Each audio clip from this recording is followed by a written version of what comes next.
in committee of the whole, at which point you can discuss the bill clause by clause, word by word, or present amendments. So we currently have an amendment on the floor, which is an interesting one. So just so that this is in context for everybody, we have an amendment moved by the member for Airdrie Rocky View. Sorry, Chestermere. That was the old name. And in section 89 of the bill, which actually appears on page 70 of the paper bill if you're following along. So section 89,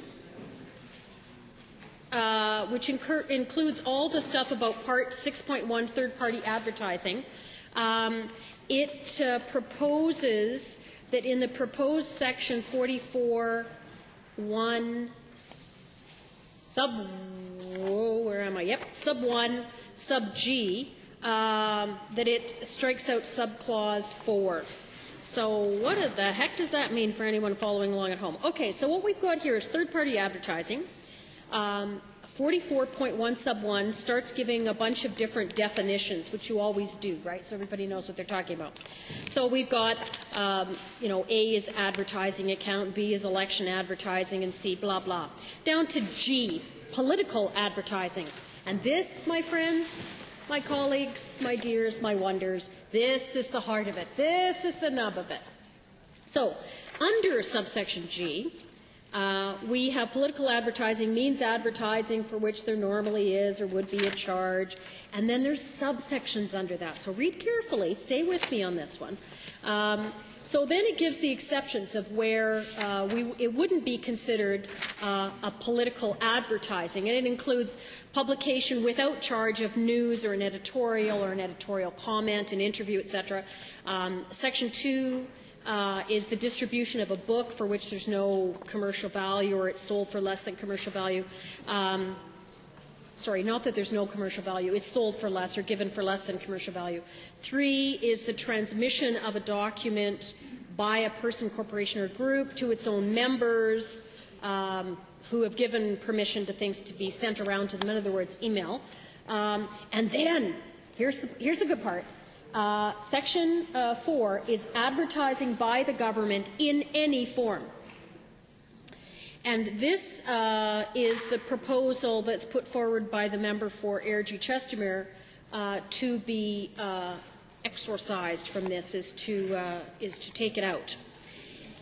And that's the amendment that's before the floor. And we, you know, think about it, folks. You've got a government that, sorry, folks, I mean folks at home.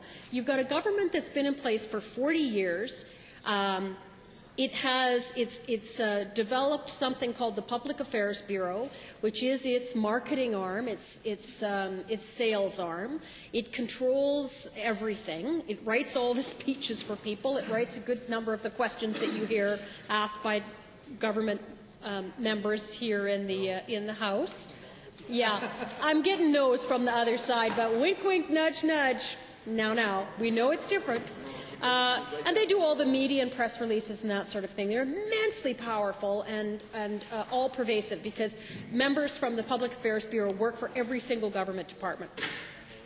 So, you know, it's just always interesting how things that most people would consider, you know, the government actually being partisan, we've had stuff go on for so long in this province that everybody just shrugs and takes it as normal. Well, doing something over and over again doesn't make it normal. So we have things like the Premier pays for a television spot in which he gets to do a speech, but there's no opportunity, and certainly nothing in the official opposition budget, I can assure you of that, that allows the official opposition enough money to go out and buy an equivalent spot to be able to negate or talk back or have any kind of public debate or reaction back to the paid statement.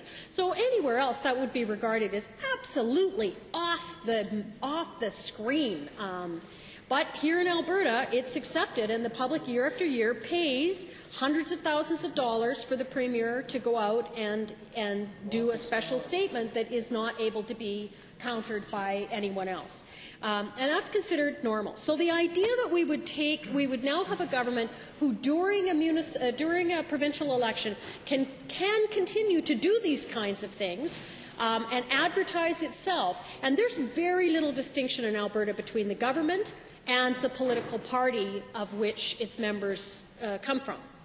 So, and there's very few people who actually are left in government that understand those distinctions. So it tends to be just sort of an assumption that's going to glide on and nobody will have a problem with it.